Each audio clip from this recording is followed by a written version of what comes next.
Hello friends, welcome to my channel Study for You. So guys, जैसा कि आज जो आपका एसएससी एमटीएस का 11 सितंबर के फर्स्ट शिफ्ट का एग्ज़ाम हो गया है दोस्तों, जिसका जो है मैं आपको बिल्कुल 100% एक्यूरेट आंसर के साथ जो है इस वीडियो में बताऊंगा। तो देख लेते हैं कि किस प्रकार के जो है आज आपके 11 सितंबर के फर्स्ट शिफ्ट के एग्ज़ाम में जो है प्रश्न पूछे गए हैं। उससे पहले एक बात और दोस्तों, कि जिन्होंने भी अगर चैनल को सब्सक्राइब नहीं किया है तो एसएससी एमटीएस एग्ज़ाम से रिलेटेड पल पल की अपडेट के लिए जो है चैनल को सब्सक्राइब ज़रूर कर दीजिएगा। और बगल में ही आपको एक बेल आइकन यानी घंटे का निशान भी दिख रहा होगा, तो आप उसे भी जो है ज़रूर प्रेस कर दीजिएगा। तो चलिए वीडियो को स्टार्ट करते हैं। तो आपका पहला क्वेश्चन आया था कि black soil are best suited for the cultivation of, यानी काली मिट्टी जो है ये किसकी खेती के लिए जो है सबसे उपयुक्त जो है वो माना जाता है। तो देखिए, काली मिट्टी की बात कर ले तो ये जो आपका कॉटन यानी कपास की खेती के लिए जो है सबसे उपयुक्त जो है वो माना जाता है। तो कॉटन आपका यहाँ पे करेक्ट आंसर होगा। इसके अलावा मैं आपको बता दूं कि काली मिट्टी यानी ब्लैक सॉइल को जो है ये आपका रेगुर मिट्टी के नाम से भी जो है वो जाना जाता है। इसके अलावा अगर काली मिट्टी की बात कर ले तो देखिए, काली मिट्टी का जो बनावट है ना, ये आपका चिकनी मिट्टी की तरह है और इसमें जल धारण करने की जो क्षमता यानी वाटर रिटेनिंग कैपेसिटी जो होता है ना, वो सबसे अधिक होता है। इसके अलावा काली मिट्टी का जो निर्माण है ना, ये आपके आग्नेय चट्टान यानी इग्नियस रॉक के अपक्षय के कारण जो है काली मिट्टी का जो निर्माण है वो आपका हुआ है। इसके अलावा एग्जाम में पूछा जाता है कि गेहूं और चावल की खेती के लिए जो है सबसे उपयुक्त मिट्टी कौन सा माना जाता है। तो देखिए, गेहूं और चावल की खेती के लिए चिकनी दोमट मिट्टी जो होता है ना, ये सबसे उपयुक्त माना जाता है। इसके अलावा अगर जूट की बात कर ले तो देखिए, जूट की खेती के लिए जो है ये आपके भूरे जलोढ़ मिट्टी जो होता है ना, वो आपका सबसे अच्छा जो है वो माना जाता है। नेक्स्ट क्वेश्चन आपका यहाँ पर था कि 15 अगस्त 1947 को जब हमारा देश भारत स्वतंत्र हुआ था तब भारत के जो है वायसराय कौन थे। तो जैसा कि आपको पता है कि हमारा देश जो है कब स्वतंत्र हुआ था, तो ये आपका 15 अगस्त 1947 को जो ये आपका स्वतंत्र हुआ था। और उस समय भारत के जो आपके वायसराय थे ना, ये आपके लॉर्ड माउंटबेटन थे। तो लॉर्ड माउंटबेटन आपका यहाँ पे करेक्ट आंसर होगा। इसके अलावा मैं आपको बता दूं कि लॉर्ड माउंटबेटन का कार्यकाल कब से कब तक रहा था, तो ये 1947 से लेकर 1948 तक इनका जो है कार्यकाल रहा था। इसके अलावा मैं आपको बता दूं कि ये जो आपका जून 3 प्लान जो कि आपका 1947 में लागू हुआ था, वो भी आपका माउंटबेटन के कार्यकाल में ही लागू हुआ था। इसके अलावा रेड क्लिफ आयोग का भी जो गठन है ना, ये आपका 1947 में जो है माउंटबेटन के कार्यकाल में ही जो है इस आयोग का जो गठन है वो किया गया था। इसके अलावा मैं आपको बता दूं कि 1948 के बाद जो है भारत के अंतिम गवर्नर जनरल और प्रथम जो भारतीय गवर्नर जनरल थे ना, ये आपके चक्रवर्ती राजगोपालचारी थे। और इनका जो कार्यकाल है ये आपका 1948 से लेकर जो है 1950 तक इनका कार्यकाल रहा था। इसके अलावा मैं आपको बता दूं कि 1950 में जो है गवर्नर जनरल का जो पद है ना, ये आपके अस्थायी रूप से जो है इसे समाप्त जो है वो कर दिया गया था। तो ये सारे फैक्ट जो है आपको ध्यान में रखना है। नेक्स्ट क्वेश्चन आपका यहाँ पर आता है कि गुरुचरण सिंह ये जो आपके किस खेल से संबंधित है। तो देखिए, गुरुचरण सिंह की बात कर ले तो इन्हें जो है 2023 में जो है पद्मश्री अवार्ड से जो है वो सम्मानित किया गया था। और गुरुचरण सिंह जो है ये आपके क्रिकेट खेल से संबंधित है। तो क्रिकेट आपका यहाँ पे करेक्ट आंसर होगा। इसके अलावा बात कर ले 2023 में जो है कितने लोगों को पद्म अवार्ड जो है वो दिया गया है। तो देखिए 2023 में जो है टोटल आपके 106 लोगों को जो है पद्म अवार्ड से सम्मानित किया गया है, जिसमें 6 व्यक्ति को जो है पद्म विभूषण से, 9 व्यक्ति को जो है ये आपके पद्म भूषण से और 91 लोगों को जो है ये आपका पद्मश्री से जो वो सम्मानित किया गया है। तो ये फैक्ट भी आपको ध्यान में रखना है। इसके अलावा प्रीवियस शिफ्टों में आपसे पूछा गया था कि जो ये आपके SRD प्रसाद ये जो आपके किस खेल से संबंधित है। तो देखिए, SRD प्रसाद को भी जो है 2023 में पद्मश्री अवार्ड से सम्मानित किया गया था और ये जो आपके मार्शल आर्ट के प्रशिक्षक यानी कोच हैं। इसके अलावा जो है ये एक आपका सोना थोएबा शर्मा के बारे में पूछा गया था। तो देखिए, सोना थोएबा शर्मा की बात कर ले तो ये जो आपका ठांगता है ना, जो कि आपका मणिपुर का जो है एक आपका मार्शल आर्ट है और इसके प्रशिक्षक हैं ये आपके सोना थोएबा शर्मा। तो ये फैक्ट भी आपको ध्यान में रखना है। नेक्स्ट क्वेश्चन आपका यहाँ पर आता है कि भरतनाट्यम किस राज्य का शास्त्रीय नृत्य है। तो देखिए, भरतनाट्यम की बात कर ले तो ये जो आपका तमिलनाडु राज्य का शास्त्रीय नृत्य है। तो तमिलनाडु आपका यहाँ पे करेक्ट आंसर होगा।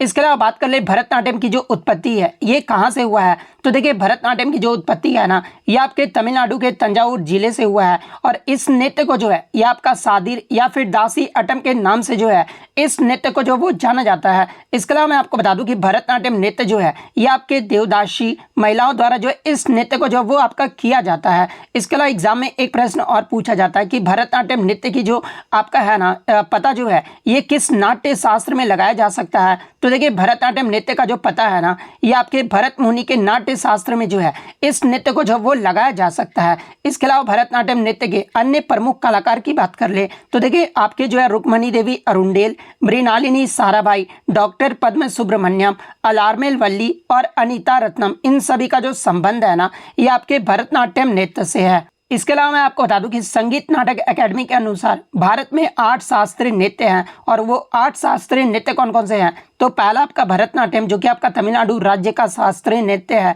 सेकंड आपका कथकली है जो कि आपका केरल राज्य का शास्त्रीय नृत्य है।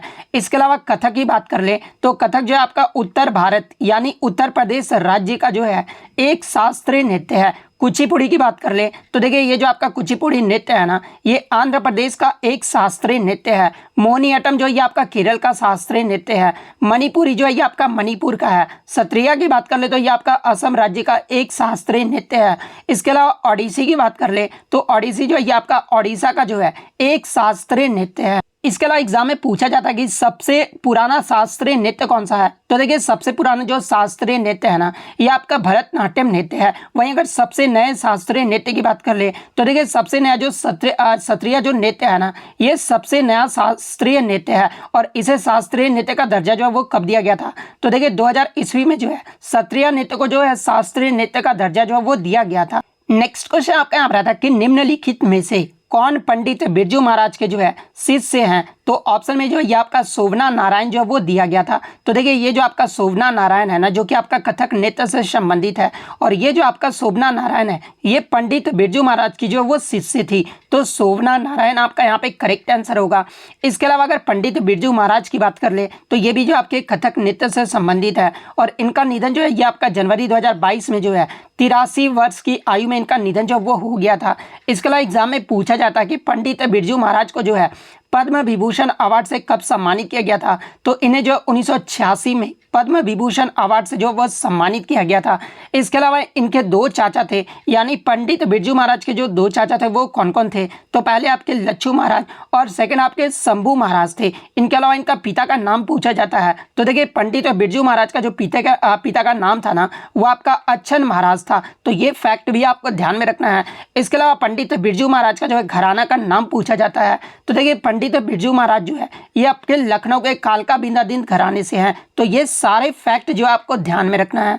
नेक्स्ट क्वेश्चन आपका यहाँ पर आता है कि माइक्रो फाइनेंस इंस्टीट्यूशन यानी आपका सूक्ष्म वित्त जो संस्था है ना ये किसको विनियमित इसको जो है कौन विनियमित करता है। यानी माइक्रो फाइनेंस इंस्टीट्यूशन को जो है रेगुलेट जो है ये किसके द्वारा किया जाता है। तो देखिए भारत में सूक्ष्म वित्त का जो आपका विनियमित है ना ये आपके भारतीय रिजर्व बैंक यानी आरबीआई के द्वारा जो है इसे रेगुलेट जो है वो किया जाता है। तो आरबीआई आपका यहाँ पे करेक्ट आंसर होगा। इसके अलावा अगर माइक्रो फाइनेंस इंस्टीट्यूशन की बात कर लें तो ये जो आपका बेरोजगार या फिर कम आय वाले व्यक्ति या फिर समूहों को जो है प्रदान की जाने वाली बैंकिंग सेवा है जिनकी वित्तीय सेवाएं तक जो है कोई अन्य पहुंच जो वो नहीं हो पाता है।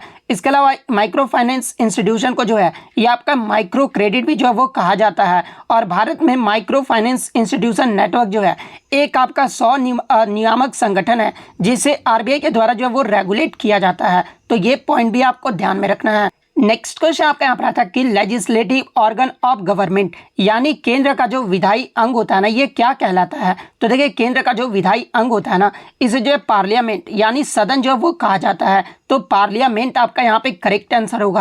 इसके अलावा बात कर ले सदन जो है ये किससे मिलकर बना होता है। तो देखिए ये जो आपका संसद है ना ये आपका राष्ट्रपति और 2 सदन जो कि आपके राज्यसभा इसे जो आपका ऊपरी सदन कहा जाता है यानी राज्यों का परिषद जो है वो कहा जाता है। और लोकसभा को जो है ये आपका निम्न सदन यानी लोगों का सदन जो वो कहा जाता है। इससे मिलकर जो ये आपका संसद जो वो बनता है। तो ये फैक्ट भी आपको ध्यान में रखना है। नेक्स्ट क्वेश्चन आपका यहाँ पर आता है कि पहला जनजातीय खेल ये जो आपका किस राज्य में हुआ था। तो देखिए इससे पहले प्रीवियस शिफ्ट में आपसे पूछा गया था कि पहला जो जनजातीय खेल महोत्सव है ना ये किस वर्ष में आयोजित किया गया था। तो देखिए पहला जो जनजातीय खेल महोत्सव है ये आपका 9 से 12 जून 2023 को जो है ये आपके उड़ीसा के भुवनेश्वर की Kalinga Institute of Social Sciences University में जो है इसका आयोजन जो है वो किया गया था। तो किस राज्य में हुआ था। तो उड़ीसा आपका यहाँ पे करेक्ट आंसर होगा। इसके अलावा बात कर ले पहला जनजातीय खेल, ये जो आपका 2023 में हुआ था, जो कि आपका उड़ीसा राज्य में हुआ था। इसमें ओवरऑल विजेता टीम जो है कौन रहा था? तो देखिए इसमें ओवरऑल जो विजेता टीम है ना, ये आपका उड़ीसा राज्य रहा था। और सेकंड स्थान पे जो आपका उप विजेता है, ये आपका कर्नाटक राज्य रहा था। वहीं अगर तीसरे स्थान पे कौन सा राज्य रहा था? तो ये आपका झारखंड राज्य रहा था। तो ये फैक्ट भी आपको ध्यान में रखना है। नेक्स्ट क्वेश्चन आपका यहाँ पर आता है कि अनुच्छेद 1 से 4 ये जो आपका किससे संबंधित है? तो देखिए अनुच्छेद 1 से 4 की बात कर ले तो ये जो आपका संघ और उसके क्षेत्र से संबंधित है। तो संघ और उसका क्षेत्र आपका यहाँ पे करेक्ट आंसर होगा। इसके अलावा बात कर ले वर्तमान में संविधान में कितने भाग, अनुच्छेद और अनुसूचियां हैं? तो देखिए वर्तमान में जो आपके संविधान में 25 भागों में विभाजित है। अनुच्छेद की बात कर ले तो वर्तमान में जो आपके 395 अनुच्छेद है। बहुत सारे बच्चे ये कमेंट करेंगे कि सर 448 अनुच्छेद है। तो देखिए मैं आपको बता दूं कि वर्तमान में भी जो आपके अनुच्छेदों की संख्या है ना, ये आपके 395 है। इसके अलावा क्लोज मिलाकर जो ये आपका 448 हो जाता है। क्लोज कहने का मतलब कि जब आप देखेंगे ना, अनुच्छेद 19(1) आपको देखने को मिलेगा, इस प्रकार से आपका क्लोज होता है। अनुच्छेद 51(a) इस प्रकार से आपको देखने को मिलेगा। तो ये सब क्लोज मिलाकर जो है आपके अनुच्छेदों की जो संख्या है ना, वो 448 प्लस है। तो ये फैक्ट भी आप ध्यान में रखिएगा। इसके अलावा अगर मूल संविधान की बात कर ले, यानी जब हमारा संविधान बनकर तैयार हो रहा था, उस समय जो है कितने भागों में जो है विभाजित किया गया था? तो देखिए जब मूल संविधान में जो है हमारे संविधान में 22 भाग, 395 अनुच्छेद और 8 अनुसूचियां थी। तो ये फैक्ट भी आप ध्यान में रखिएगा। इसके अलावा अनुच्छेद 1 के 1 में क्या कहा गया है? तो देखिए अनुच्छेद 1 में आपका कहा गया है कि इंडिया यानी भारत जो है ये आपका राज्यों का संघ होगा। ये जो आपका अनुच्छेद 1 में कहा गया है। और ये जो आपका अनुच्छेद 1 से 4 है ना, ये आपका भाग 1 में आ जाता है। इसके अलावा अनुच्छेद 5 से 11 जो है ये आपका दूसरा भाग में आ जाता है। और इसमें जो आपका सिटीजनशिप के बारे में जो है ये आपका वर्णन जो है वो किया गया है। इसके अलावा तीसरे भाग की बात कर ले तो इसमें जो आपका मौलिक अधिकार आ जाता है। और मौलिक अधिकार का जो अनुच्छेद है ये आपके 12 से लेकर जो है वो 35 तक है। इसके अलावा भाग 4 की बात कर ले तो भाग 4 में जो है ये आपका डीपीएसपी यानी राज्य के नीति निर्देशक सिद्धांत के बारे में वर्णन किया गया है। और डीपीएसपी जो है ये कहां से कहां तक है? तो ये आपका 36 से 51 तक जो है डीपीएसपी का जो वर्णन है वो किया गया है। तो ये पॉइंट भी आपको ध्यान में रखना है। नेक्स्ट क्वेश्चन आपका यहाँ पर आता है कि समा भाटे ये जो आपका किस नृत्य से संबंधित है? तो देखिए समा भाटे की बात कर ले तो इन्हें जो है समाताई के नाम से भी जो है वो जाना जाता है। और 2021 में समा भाटे को जो है कथक नृत्य में योगदान के लिए जो है 2021 का संगीत नाटक एकेडमी अवार्ड जो कि आपका फरवरी 2023 में दिया गया है, इन्हें इस अवार्ड से जो वो सम्मानित किया गया था। तो कथक आपका यहाँ पे करेक्ट आंसर होगा। इसके अलावा मैं आपको बता दूं कि कुमकुम धर को जो है 2020 में कथक नृत्य के लिए जो है ये आपका संगीत नाटक एकेडमी अवार्ड से सम्मानित किया गया था। तो ये फैक्ट भी आपको ध्यान में रखना है। नेक्स्ट क्वेश्चन आपका यहाँ पर आता है कि पुरुष एकल में सात्विक साईराज और रंकी रेड्डी चिराग शेट्टी ने जो आपका 2023 का एशियाई बैडमिंटनशिप का जो खिताब है वो जीता है। और ये जो आपका एशियाई बैडमिंटनशिप 2023 है ना, ये जो आपका कहाँ पर आयोजित किया गया था? तो देखिए 2023 का जो एशियाई बैडमिंटन चैंपियनशिप है ना, ये आपके दुबई में आयोजित किया गया था। तो दुबई आपका यहाँ पे करेक्ट आंसर होगा। इसके अलावा बात कर ले एशियाई बैडमिंटनशिप 2023 में, ये तो आपके पुरुष एकल में जो विजेता ये आपके भारतीय टीम रहे थे। वहीं अगर पुरुष एकल की विजेता की बात कर ले तो देखिए पुरुष एकल के जो विजेता है ना, ये आपके एंथोनी सिनुशुस्का जो है गिटिंग जो है ये विजेता रही थी। वहीं अगर महिला एकल की बात कर ले तो महिला एकल में जो विजेता है ना, ये आपके ताई तुजू यिंग जो है ये आपका विजेता जो है वो आपका रही थी। वहीं अगर महिला युगल की बात कर ले तो महिला युगल में जो विजेता है ना, ये आपके युकू फुकुशिमा रही थी। और सयाका हिरोटा जो है ये आपका महिला युगल की विजेता रही थी। तो ये फैक्ट भी आपको ध्यान में रखना है। नेक्स्ट क्वेश्चन आपका यहाँ पर था कि इंडस वैली सिविलाइजेशन यानी सिंधु घाटी सभ्यता का जो है कौन सा स्थल जो है ये आपका पाकिस्तान में स्थित है? तो देखिए ये जो आपका हड़प्पा है ना, जो कि एक आपका पुरातात्विक स्थल है और ये जो आपका वर्तमान में पाकिस्तान के पंजाब में स्थित है। अब बहुत सारे बच्चे बोलेंगे कि सर पंजाब तो भारत में है। तो देखिए मैं आपको बता दूं कि पंजाब आपका भारत में भी है और पाकिस्तान में भी है। तो ये जो आपका हड़प्पा जो पुरातात्विक स्थल है ना, ये आपके पंजाब पाकिस्तान में स्थित है। तो हड़प्पा आपका यहाँ पे करेक्ट आंसर होगा। इसके अलावा एग्जाम में एक प्रश्न और पूछा जाता है कि हड़प्पा की जो खोज है ये किसके द्वारा किया गया था? तो देखिए हड़प्पा की जो खोज है ना, ये आपके दयाराम साहनी जी के द्वारा जो है इसकी खोज जो है वो की गई थी। तो ये फैक्ट भी आपको ध्यान में रखना है। नेक्स्ट क्वेश्चन आपका यहाँ पर आता है कि वेल्डिंग में कौन सा गैस जो उपयोग जो वो किया जाता है। तो देखिए वेल्डिंग में मुख्यतः जो आपके दो गैस जो है वो प्रयोग किए जाते हैं और वो दो गैस कौन कौन से हैं। तो पहला आपका ऑक्सीजन और सेकंड आपका एसिटिलीन गैस जो वो प्रयोग किया जाता है। तो ऑप्शन में आपका एसिटिलीन जो वो दिया गया था। तो देखिए एसिटिलीन का भी जो है वो आपका सूत्र जो वो दिया गया था। तो देखिए एसिटिलीन को जो है क्या कहा जाता है। तो देखिए एसिटिलीन को जो है ये आपका इथाइन जो वो कहा जाता है और इथाइन का सूत्र आपका क्या होता है। तो देखिए इथाइन का जो सूत्र है ना ये आपका C2H2 होता है। तो C2H2 आपका यहाँ पे करेक्ट आंसर होगा। नेक्स्ट क्वेश्चन आपका यहाँ पर आता है कि ऐ मेरे वतन के लोगों, ये जो गाना है ना ये किसके द्वारा जो वो गाया गया था। तो देखिए ये जो आपका ऐ मेरे वतन के लोगों, ये जो आपका गाना है ना जो कि आपका हिंदी देशभक्ति गीत है और इस गीत को जो है ये आपका लता मंगेशकर जी के द्वारा जो है वो गाया गया है। तो लता मंगेशकर आपका यहाँ पे करेक्ट आंसर होगा। इसके अलावा बात कर ले ये जो आपका ए मेरे वतन के लोगों, ये जो आपका हिंदी देशभक्ति गीत है इसे जो है किसके द्वारा लिखा गया है। तो ये आपके कवि प्रदीप जी के द्वारा लिखा गया है और इसे संगीत जो है वो किसे दिया गया था, यानी इस गीत को जो संगीत है ना ये किसने दिया था। तो इसे जो है C रामचंद्र के द्वारा जो है ये इस संगीत को जो है वो दिया गया था। तो ये पॉइंट भी आपको ध्यान में रखना है। और देखिए ये जो आपका गीत है ना ये आपका 1962 में जो भारत चीन का युद्ध हुआ था जिसमें चीनी आक्रमण के शहीद हुए भारतीय सैनिक को जो है समर्पित के लिए जो है इस गीत को जो वो गाया गया था। और ये जो गीत है ना तब मशहूर हुआ था जब लता मंगेशकर ने इसे नई दिल्ली में जो है गणतंत्र दिवस के अवसर पर रामलीला मैदान में जो है तत्कालीन प्रधानमंत्री पंडित जवाहरलाल नेहरू के सामने जो है इस गीत को गाया था। तब ये जो गीत है ना ये आपका सबसे ज़्यादा फेमस हुआ था। तो ये फैक्ट भी आपको ध्यान में रखना है। नेक्स्ट क्वेश्चन आपका यहाँ पर आता है कि बचत खाता यानी सेविंग अकाउंट्स का जो है इसका उद्देश्य क्या होता है। तो देखिए बचत खाते के उद्देश्य की बात कर ले तो ये जो आपका जमा राशि पे जो है ब्याज प्राप्त करना, ये जो आपका बचत खाते का जो उद्देश्य होता है। यानी अगर आप कोई राशि जमा करते हैं और इस पे जो आपका जमा राशि पे जो है आपको ब्याज प्राप्त होता है तो इसी को जो है आपका बचत खाता जो वो कहा जाता है। इसके अलावा मैं आपको बता दूं कि ये एक जो आपका करंट अकाउंट होता है यानी चालू खाता होता है और चालू खाता में जो है ये आपका उल्टा होता है। ब्याज जो है इसमें आपको नहीं मिलता है, उल्टा आप ही से जो आपका ब्याज जो है वो ले लिया जाता है यानी काट लिया जाता है। तो ये पॉइंट भी आप ध्यान में रखिएगा। नेक्स्ट क्वेश्चन आपका यहाँ पर आता है कि प्रायद्वीपीय भारत की पश्चिम की ओर बहने वाली नदियां कौन सी है। तो ऑप्शन में जो है आपका नर्मदा दिया गया था। तो देखिए ये जो आपका नर्मदा नदी है ना ये भारत के पश्चिम की ओर बहने वाली नदियां हैं। तो नर्मदा आपका यहाँ पे करेक्ट आंसर होगा। इसके अलावा अगर नर्मदा नदी की बात कर ले तो देखिए ये जो आपका नर्मदा नदी है ना ये मुख्यतः जो है ये आपका मध्य प्रदेश राज्य में स्थित है और इसे जो है नर्मदा नदी को जो है ये आपका रेवा नदी के नाम से भी जो है वो जाना जाता है। इसके अलावा नर्मदा नदी का जो उद्गम है ना ये आपके अमरकंटक के निकट मैकाला श्रेणी से जो है इसका उद्गम जो वो हुआ है। और ये जो आपका नर्मदा नदी ये आपका पश्चिम की ओर बहने वाली नदी है और ये जो नदी है ना ये आपका गुजरात, छत्तीसगढ़, मध्य प्रदेश और महाराष्ट्र राज्य से होकर जो है ये आपका नर्मदा नदी जो है वो बहता है।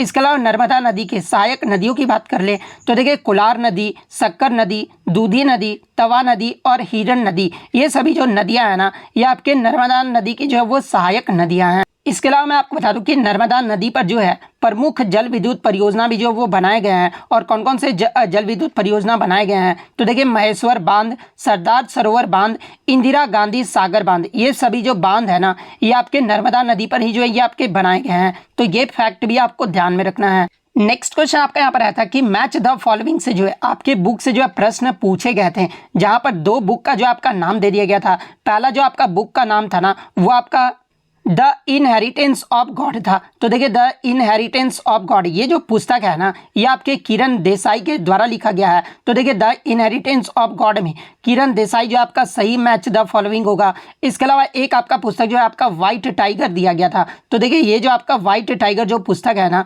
ये अरविंद अडिगा जी के द्वारा लिखा गया है। तो इसमें जो आपका अरविंद अडिगा जो आपका करेक्ट आंसर होगा। तो इस प्रकार से जिन्होंने भी मैच किया होगा उनका यहाँ पे करेक्ट आंसर होगा। इसके अलावा मैं आपको बता दूं कि ये जो आपका सिलेक्शन डे ये भी जो पुस्तक है ना ये अरविंद अडिगा जी के द्वारा लिखा गया है। इसके अलावा शशि थरूर जी के प्रमुख पुस्तकों की अगर मैं बात कर लूं तो देखिए द पैराडॉक्सिकल प्राइम मिनिस्टर, इसके अलावा inglorious umpire, N era of darkness, Ambedkar A life, the great Indian Nobel, ये सभी जो पुस्तकें हैं ना ये आपके शशि थरूर जी के द्वारा जो है वो लिखे गए हैं। नेक्स्ट क्वेश्चन आपका यहाँ पर आता है कि 68वें फिल्म फेयर अवार्ड में बेस्ट गायक के लिए जो है 2023 का अवार्ड जो है ये किससे दिया गया है। तो देखिए 68वां जो फिल्म फेयर अवार्ड है ना, ये आपका मुंबई में आयोजित किया गया था और इसमें जो बेस्ट गायक के लिए 2023 का जो अवार्ड है ना, ये केसरिया गाने के लिए अरिजीत सिंह को जो वो दिया गया था। तो अरिजीत सिंह आपका यहाँ पे करेक्ट आंसर होगा। इसके अलावा 68वें फिल्म फेयर अवार्ड के अन्य अवार्ड की बात कर ले तो देखिए इसमें जो बेस्ट फिल्म का जो अवार्ड है ना, ये आपके गंगूबाई को जो वो दिया गया है। बेस्ट एक्टर का जो अवार्ड है ये आपके राजकुमार राव को जो वो दिया गया है और इसमें 68वें फिल्म फेयर अवार्ड में फेयर लाइफ टाइम अचीवमेंट का जो अवार्ड है ना, ये आपके प्रेम चोपड़ा को जो वो दिया गया है और बेस्ट एक्ट्रेस का जो अवार्ड है ना, ये आपके आलिया भट्ट को जो वो दिया गया है। तो ये फैक्ट भी आपको ध्यान में रखना है। नेक्स्ट क्वेश्चन आपका यहाँ पर था कि सेमीकंडक्टर जो प्रोजेक्ट है ना, ये किस राज्य के द्वारा लॉन्च किया गया है। तो देखिए हाल ही में सेमीकंडक्टर जो प्रोजेक्ट है ना, ये आपका गुजरात राज्य के द्वारा जो है वो लॉन्च किया गया है। तो गुजरात आपका यहाँ पे करेक्ट आंसर होगा। इसके अलावा मैं आपको बता दूं कि गुजरात के भावनगर में ही जो है एशिया का पहला सीएनजी टर्मिनल भी जो है इसकी स्थापना जो वो की गई है। तो ये फैक्ट भी आपको ध्यान में रखना है। नेक्स्ट क्वेश्चन आपका यहाँ पर आता है कि 2011 की जनगणना के अनुसार भारत का जो है महिला साक्षरता दर जो है वो पूछा गया था। तो देखिए 2011 की जनगणना के अनुसार भारत में जो महिलाओं का जो लिटरेसी रेट रहा था ना, वो आपका 65.46% रहा था। तो 65.46% आपका करेक्ट आंसर होगा। इसके अलावा भारत की बात कर ले तो देखिए भारत का जो आपका लिटरेसी रेट है ना, ये आपका 74.04% रहा था और पुरुष का जो साक्षरता दर है ये आपका 82.14% रहा था। तो ये फैक्ट भी आपको ध्यान में रखना है। इसके अलावा सबसे कम साक्षरता दर वाले अगर राज्य की बात कर ले तो देखिए सबसे कम जो साक्षरता दर वाला राज्य है ना, ये आपका बिहार राज्य रहा था जो कि आपका 61.8% रहा था। उसके बाद आपका अरुणाचल प्रदेश राज्य रहा था। थर्ड स्थान पे जो आपका राजस्थान रहा था। और ये क्रम मैं इसलिए बता रहा हूँ क्योंकि क्रम से भी जो आपके लगातार जो है प्रश्न पूछे जाते हैं। चौथे स्थान पे जो आपका झारखंड राज्य रहा था और पांचवें पे जो आपका आंध्र प्रदेश राज्य रहा था।